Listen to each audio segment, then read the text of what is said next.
June 20, 1944. Minsk, Belarus. At the headquarters of Army Group Center, Field Marshal Ernst Busch was chairing a morning staff briefing. And the mood in the room was remarkably relaxed, almost optimistic. Outside the windows, the Russian summer sun was pouring down generously. And everything pointed toward a relatively quiet stretch on the Eastern Front. Busch was a soldier of absolute loyalty to Hitler. But he was not a military genius. He had been appointed to replace Field Marshal von Kluge specifically because Hitler believed he would obey the order to hold ground without question, without argument, without creative interpretation. And that faith had been well placed. Busch was utterly convinced that the Red Army would not attack his sector. His confidence rested on intelligence reports from the German General Staff and the Foreign Armies East Bureau under General Reinhard Gecklin. Every indicator pointed south, toward Ukraine and northern Romania, where the flat steppe terrain was ideally suited for large-scale armored offensives. The Germans believed Stalin wanted to recapture the wheat fields and the critical oil resources of the Balkans. Belarus, by contrast, was considered a graveyard for tanks.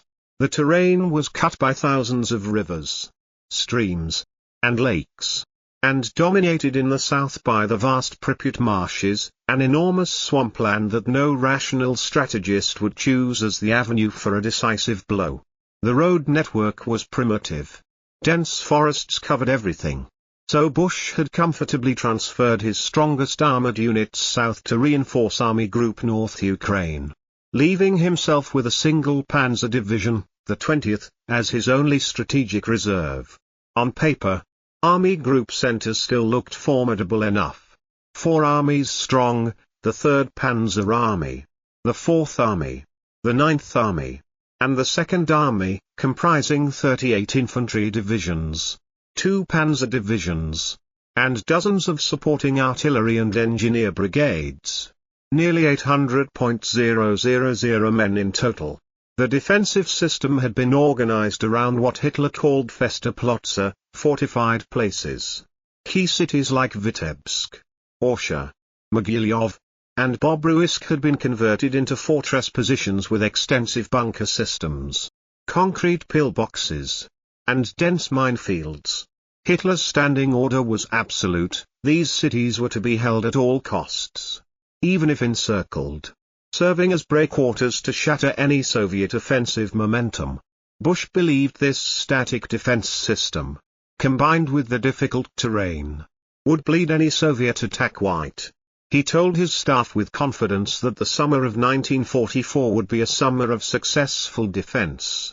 But Field Marshal Ernst Busch, and the entire German intelligence apparatus behind him, had already become the victims of the largest and most successful military deception operation in human history, the Soviet Maskirovka. On the other side of the line, the Soviet General Staff had executed a campaign of strategic camouflage on a scale that defies easy comprehension. They ran fake tank trains south in broad daylight so German reconnaissance aircraft could photograph them. They generated false radio traffic in Ukraine. And in Belarus, they maintained absolute silence. In the darkness of the dense Belarusian forests, a monster was taking shape. 4 Soviet fronts, the 1st Baltic, the 3rd Belarusian, the 2nd Belarusian, and the 1st Belarusian, had secretly assembled more than 2.4 million troops, 36,000 artillery pieces, 4,000 tanks, and 5,300 aircraft. The force ratios against the Germans were staggering: 3-1 in infantry, 10-1 in artillery, 10-1 in air power. Soviet tank units moved only at night. Lights off. Speed reduced to minimize noise. Artillery pieces were hauled into position by hand to avoid engine sounds. Millions of cut branches were used for camouflage. The discipline was flawless. As late as June 21, just 24 hours before the offensive began, German reconnaissance patrols were still reporting no significant enemy build-up to their front. Busch was sitting on the mouth of a volcano, and he thought it was a comfortable armchair. To understand the scale of the collapse that was about to unfold, we need to look closely at the command structure and logistics system of the German army on the Eastern Front in the summer of 1944, a system that had been stretched to its breaking point, running on inertia and rigid orders from Berlin. Field Marshal Ernst Busch represented the purest example of Hitler's obedient general, a breed that had gradually replaced the independent-minded commanders like Manstein and Guderian. Men who had dared to argue, to propose elastic defense and mobile withdrawal. Busch accepted without question the doctrine of linear defense, spreading forces evenly across hundreds of kilometers of front line, with no defense in depth and no strategic reserve worth a name. The Germans in Belarus believed they were safe because of natural geography. To the north lay the lake and swamp country around Vitebsk. To the south stretched the vast Pripet Marshes, considered absolutely impassable for armor. In between ran the Moscow-Minsk highway, the only corridor suitable for mechanized movement, and it had been fortified into a layered fortress of anti-tank ditches and minefields. They were confident the Red Army would repeat the mistakes of the past. In the campaigns of 1942 and 1943, Soviet forces had often attacked head-on into the strongest points of German defense, suffering enormous casualties while achieving limited strategic breakthroughs. German commanders believed that with precise artillery fire and expert defensive skills, they could break any frontal assault the Soviets threw at them. What they did not know was that the Red Army of 1944 had undergone a complete transformation. Under the direction of Marshal Georgy Zhukov and Marshal Alexander Vasilevsky, the Soviet military had elevated the doctrine of deep operations to an entirely new level. They were no longer attacking where the enemy was strongest. They were attacking where the enemy least expected it. And the first element of surprise came not from T-34 tanks, but from farmers, factory workers, and soldiers hiding deep in the forests, the Soviet partisan army.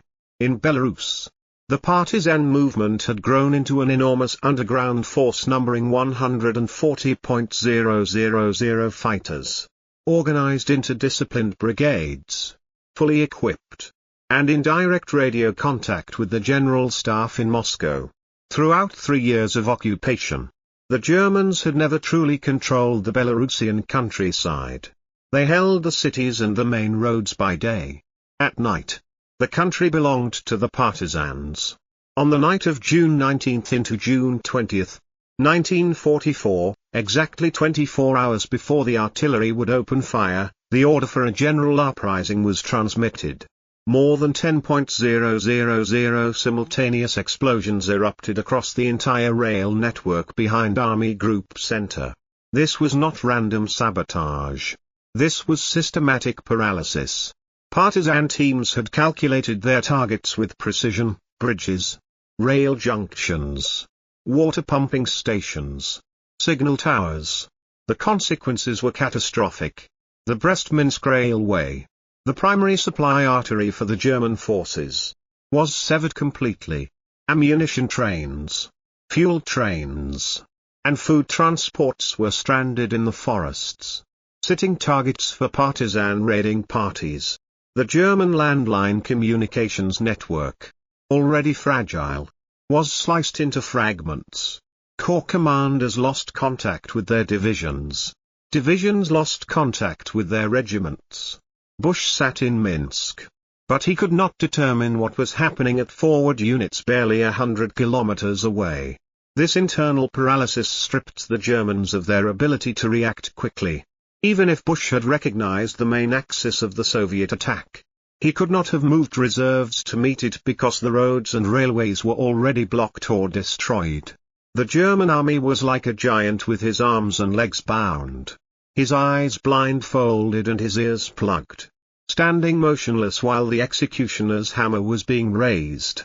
And that hammer was being swung by 4 Soviet fronts with a destructive power never before seen on the Eastern Front.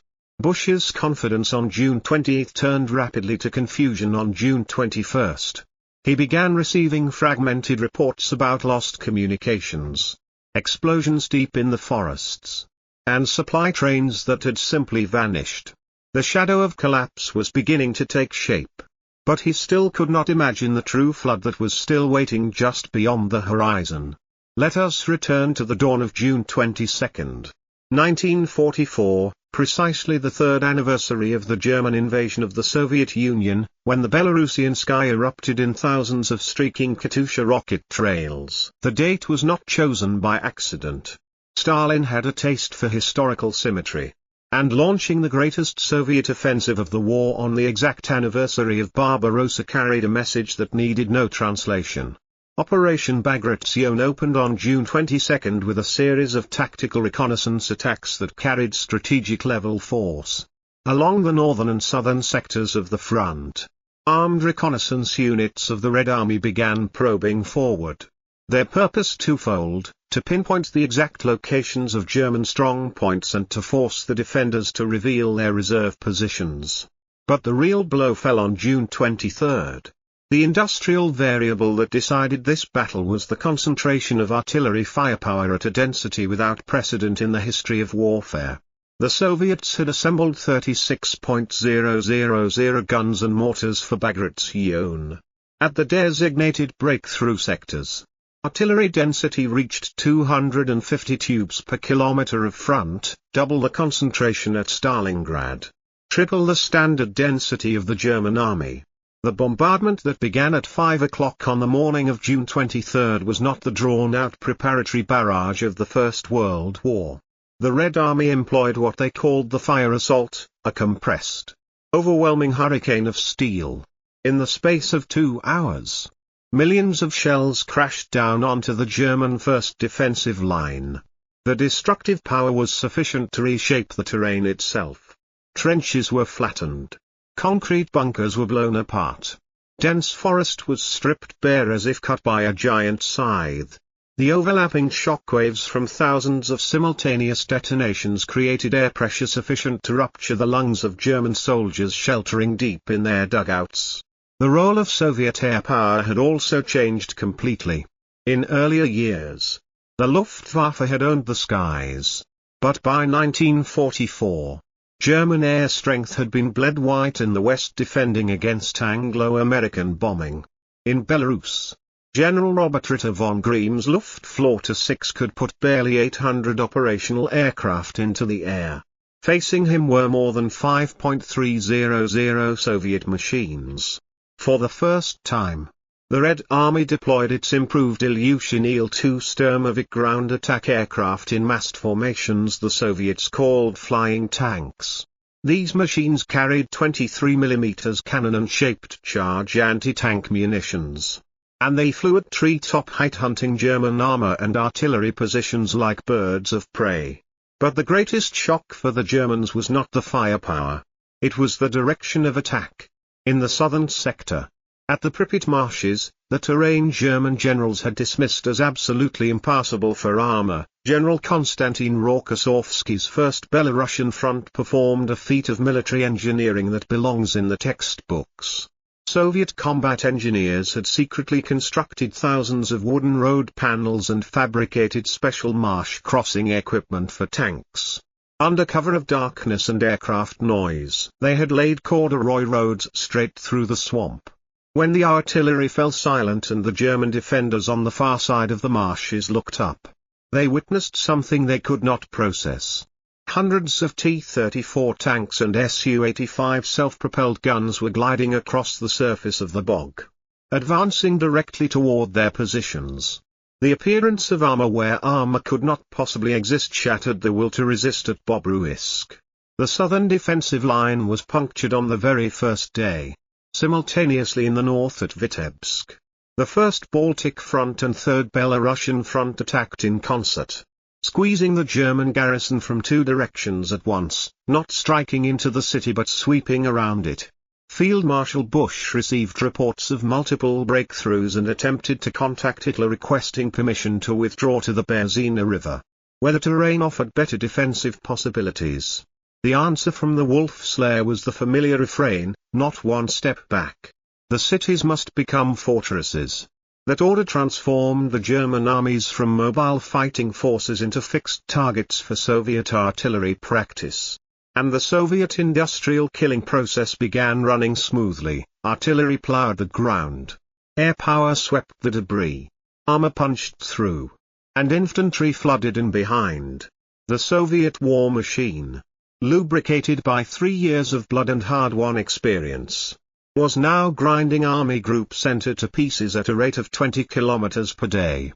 To understand the full brutality of what was unfolding, we need to look closely at the siege of Vitebsk, the northern anchor of the German defensive line, and the place where Hitler's fortress doctrine met the reality of Soviet operational art.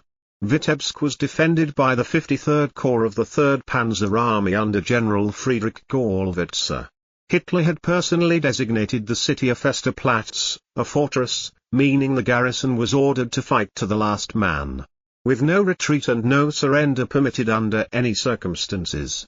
The defensive system was genuinely formidable: 3 concentric rings of trenches, extensive minefields, and concrete firing positions. But it had been designed to resist frontal attacks from the east. The Soviet approach was something else entirely. On June 23, the First Baltic Front struck from the northwest while the Third Belarusian Front attacked from the southeast. Neither force aimed at the city itself. They aimed past it, driving their armored spearheads around Vitebsk in a classic double envelopment. The Soviet Guards Tank Corps demonstrated the mobility advantage that the Red Army had developed through 3 years of painful evolution. The T-34-85, the upgraded model carrying an 85mm gun and a 5-man crew, proved decisively superior in the mobile battle against the German Pak-40 anti-tank guns, which were designed for static defense and could not displace fast enough to meet threats arriving from unexpected directions. Within 48 hours Vitebsk was completely isolated. 30,000 German soldiers were locked inside the trap. The tragedy of rigid command now revealed itself in full. General Gallwitzer recognized the danger of annihilation and requested permission to break out. Field Marshal Busch, obeying Hitler's orders to the letter, refused. He instructed Gallwitzer to tie down as many Soviet forces as possible.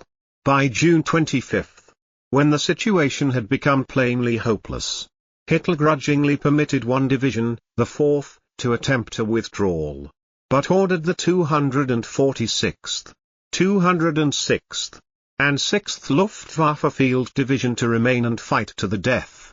The order was a death sentence, and everyone receiving it knew it. The Soviets did not rush into costly urban combat. They used air power and artillery to reduce the city block by block. Hay-2 bombers and Il-2 Sturmovix circled overhead in continuous rotation, dropping incendiary and fragmentation bombs onto the German positions with assembly line regularity. German soldiers were compressed into an ever-shrinking perimeter, running short of ammunition, medical supplies, and food. The command structure disintegrated. Small groups attempted to cut their way westward through the Soviet lines but were stopped at every turn by blocking positions that the Red Army had established with deliberate thoroughness. On June 27, Vitebsk fell. The scene inside the city resembled something from the lower circles of Dante's imagination. More than 20,000 German soldiers were dead. 10,000 more surrendered as prisoners. General Gallwitzer himself was among those who laid down their arms. But the destruction of Vitebsk was only the beginning of the catastrophe. Its fault tore an 80-kilometer gap in the northern flank of Army Group Center, a gap through which Soviet tank columns now began pouring southward toward Minsk, threatening to cut the retreat routes of the entire German 4th and 9th Armies. In the south, the identical nightmare was playing out at Bobruisk. The German 9th Army under General Jourdan found itself encircled by Rokossovsky's 1st Belarusian Front. The marshy terrain and river crossings that were supposed to protect the German southern flank now became obstacles trapping the defenders inside the pocket. Soviet aircraft destroyed the bridges over the Berzina River, sealing the exits. Tens of thousands of German troops and their vehicles were jammed together on the riverbank in a scene of indescribable chaos. And that was when Soviet air power delivered a massacre on an industrial scale. More than 500 ground attack aircraft took turns bombing the helpless mass of men and machines below. Soviet pilots reported afterward that they did not need to aim, they simply released their bombs into the cloud of smoke and dust rising from the target area and hits were guaranteed. The smell of burning flesh and diesel fuel rose high enough to reach their cockpits. The collapse of both anchors, Vitebsk in the north and Bobruisk in the south, brought down the entire German defensive structure in Belarus. Army Group Center, the most powerful formation in the Wehrmacht's order of battle, was now torn into 3 drifting fragments, carried helplessly along by the steel flood of the Red Army advance. By June 28, the situation had crossed the threshold from tactical defeat into strategic catastrophe. Field Marshal Ernst Busch was relieved of command in disgrace. Field Marshal Walter Model, known throughout the German army as the Führer's fireman, the man Hitler sent to stabilize collapsing fronts, was rushed in to replace him. But even Model, with all his considerable talent for defensive improvisation, could not salvage what was left. He had no water to fight this fire. He only had gasoline. The entire Army Group Center was being driven westward toward the capital city of Minsk, the most critical transportation hub on the Eastern Front, the throat through which every supply line and retreat route had to pass. If Minsk fell, the road to the Polish border and East Prussia would lie wide open. Soviet tactics now shifted into the pursuit and wide encirclement phase. The Guards tank armies did not pause to reduce isolated pockets of resistance. They bypassed them, leaving the follow-on infantry to deal with the remnants, and drove westward at speeds of 40 to 50 kilometers per day, cutting every road, severing every rail line, slamming shut every escape route before the retreating Germans could reach it. On July 3, 1944, Soviet tanks of the Third Belarusian Front entered Minsk from the north. Simultaneously, the First Belarusian Front drove into the city from the south. The 2 enormous pincers met and closed, trapping the German Fourth Army and the shattered remnants of the Ninth Army in a vast pocket east of the city. More than 100,000 German soldiers were caught inside. This was a second Stalingrad, but executed at many times the speed. At Stalingrad, the German Sixth Army had been encircled in winter and ground down over months. At Minsk, the pocket was formed in midsummer and liquidated in days. The chaos inside the Minsk pocket defied imagination. German units lost all contact with higher command. They had no maps, no food, and most critically no ammunition. Columns of German trucks attempting to flee westward were jammed bumper to bumper on narrow forest tracks.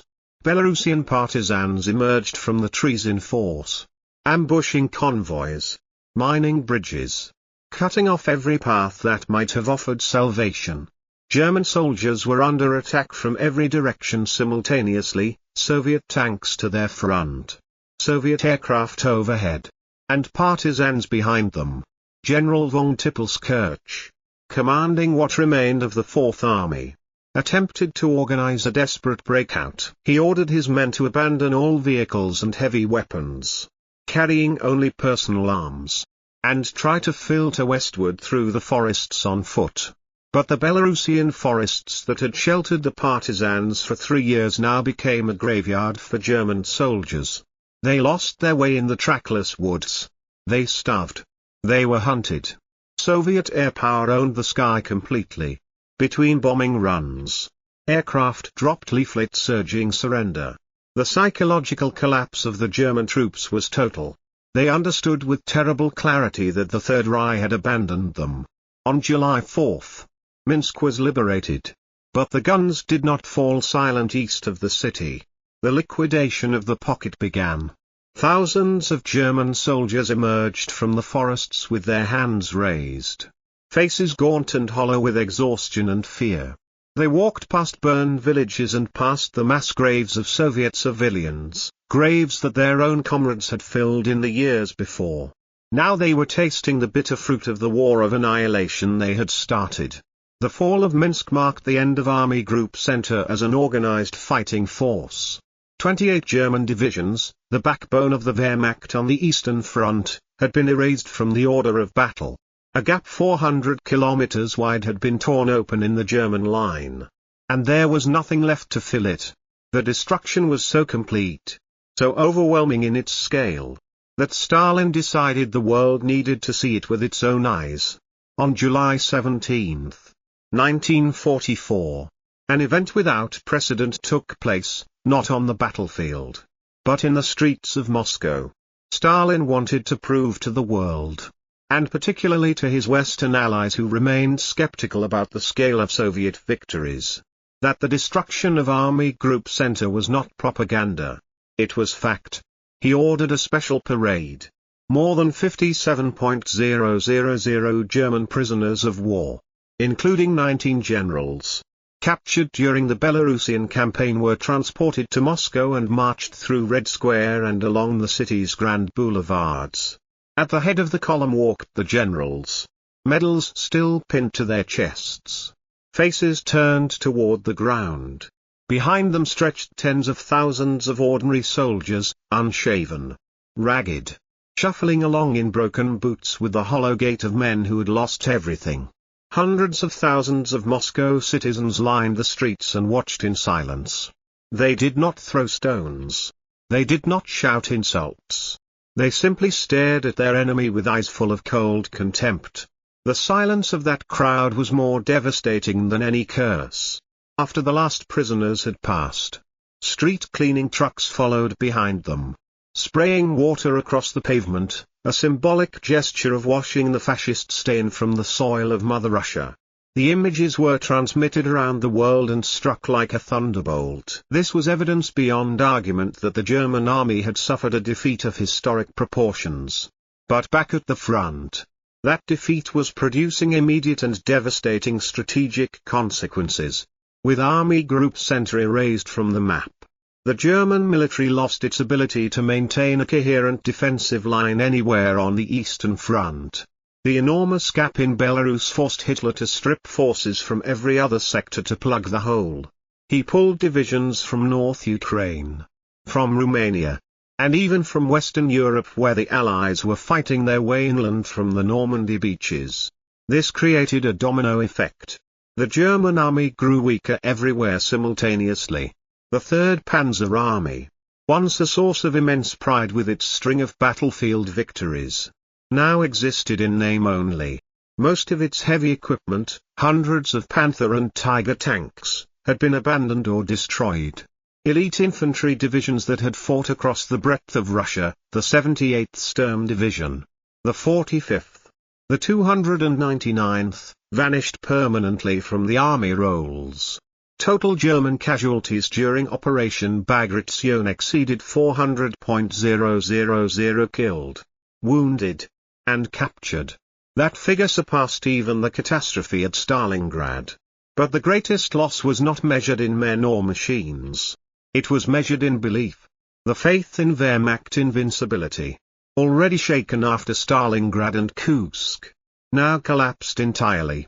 German generals understood with cold certainty that they could no longer win this war.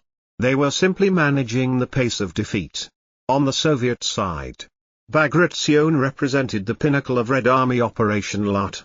It demonstrated a level of maturity in organization, command, and combined arms coordination that would have been unimaginable just 2 years earlier. The Red Army was no longer a force that relied on overwhelming numbers to compensate for tactical deficiency. It had become a professional, modern, well-equipped military directed by genuinely brilliant strategic minds. Bagration also liberated the entire territory of Belarus and a large portion of Poland. It brought the Red Army to the borders of East Prussia, the heartland of German militarism itself. From here, the road to Berlin was shorter than it had ever been. The campaign's success rested on a foundation that went far beyond battlefield courage. It was built on the ability to sustain offensive momentum over distances that had defeated every previous Soviet operation. In earlier campaigns, the Red Army had typically run out of steam after advancing 100 to 200 kilometers as logistics failed to keep pace with the spearheads. During Bagration, They advanced 600 kilometers in weeks. The answer to how they achieved this lay in mechanization and in the critical support of the American Lend-Lease program. More than 400,000 Studebaker and Dodge trucks provided by the United States solved the Soviet transportation problem at a stroke. These trucks carried ammunition, fuel and infantry close behind the armored spearheads. They did not bog down like horse-drawn wagons. They did not break down like older Soviet vehicles. With this truck fleet, Soviet artillery was always in position when needed. T-34 tanks always had fuel to keep moving forward. The German system, by contrast, was collapsing under the weight of its own shortages. Lack of trucks forced reliance on horses. When the horses died or collapsed from exhaustion, the artillery was simply abandoned. Lack of fuel turned tanks into immobile steel pillboxes, useless in a war of movement.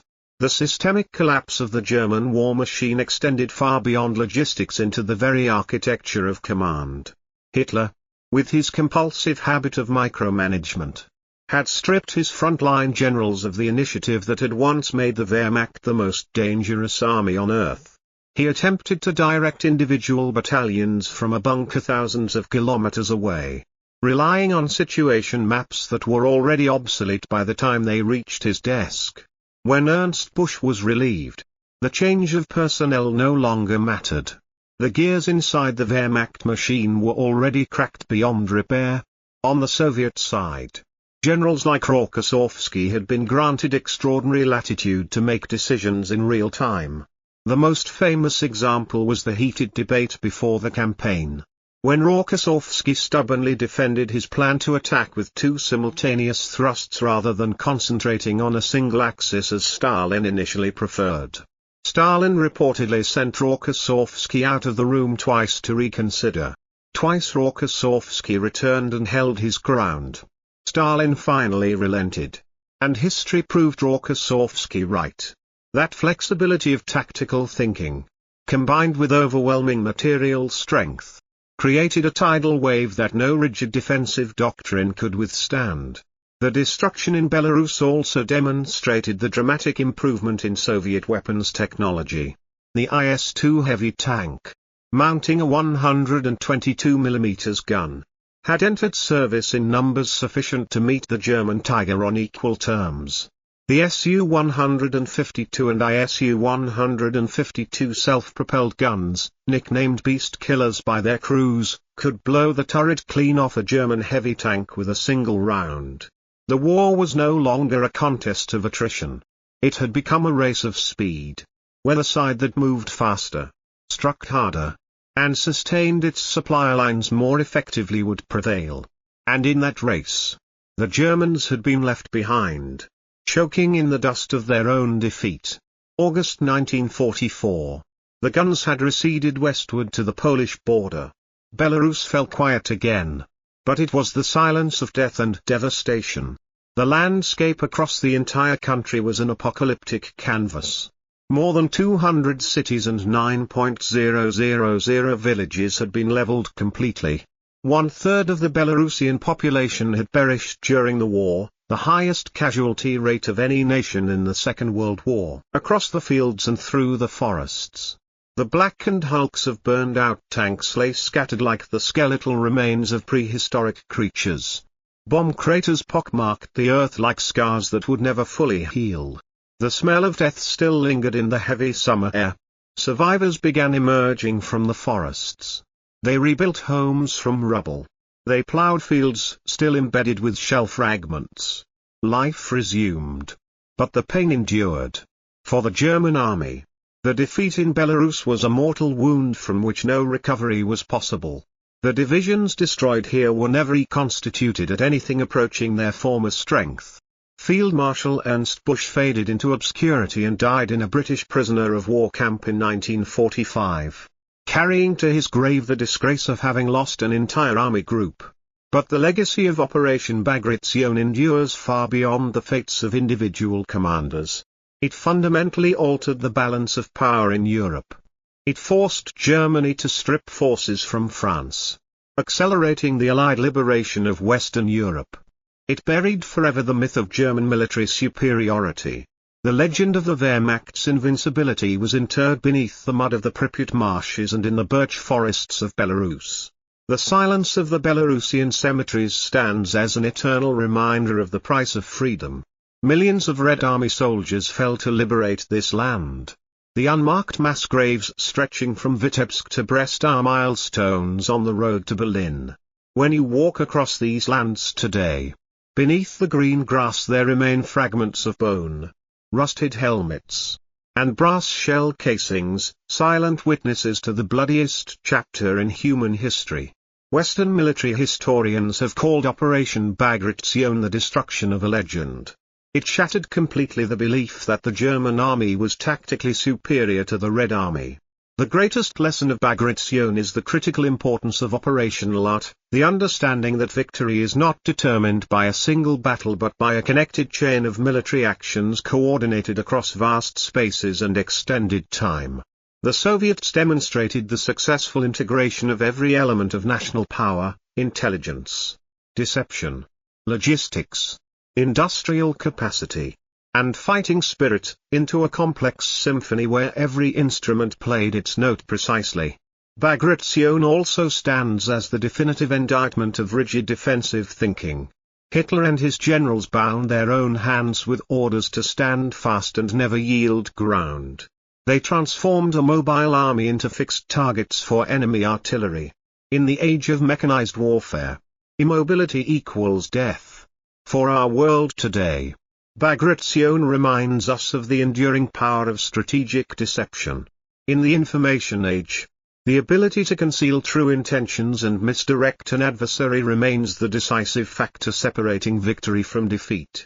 And finally, it is a story of resurrection from ashes. From an army shattered and humiliated in 1941, the Red Army learned, adapted, and transformed itself into the most powerful land force on the Eurasian continent by 1944. That is a lesson about human resilience and the capacity for self-improvement that transcends any single war or any single era. The forests of Belarus are green again today. But the echo of Operation Bagration still reverberates through military history as a masterpiece of the art of encirclement and annihilation, a reminder that in war, as in nature, the most dangerous force is not the one you can see coming, but the one that arrives from the direction you were certain was safe. Thank you for watching this combat file on the World War II Dossiers-Podcast. If this account of Operation Bagration and the destruction of Army Group Center gave you a new perspective on the history of the Second World War, please hit like and subscribe to support our work. We are committed to bringing you the forgotten stories of history, not through the lens of triumphant victors, but through the eyes of strategists facing life and death decisions. Where are you watching from today? And do you know of other great military campaigns that redrew the map of the world? Share your thoughts in the comments below. Your engagement is what drives us to keep exploring the secrets of the past. We'll see you in the next story, about the people, the machines, and the moments that shaped the world we live in today.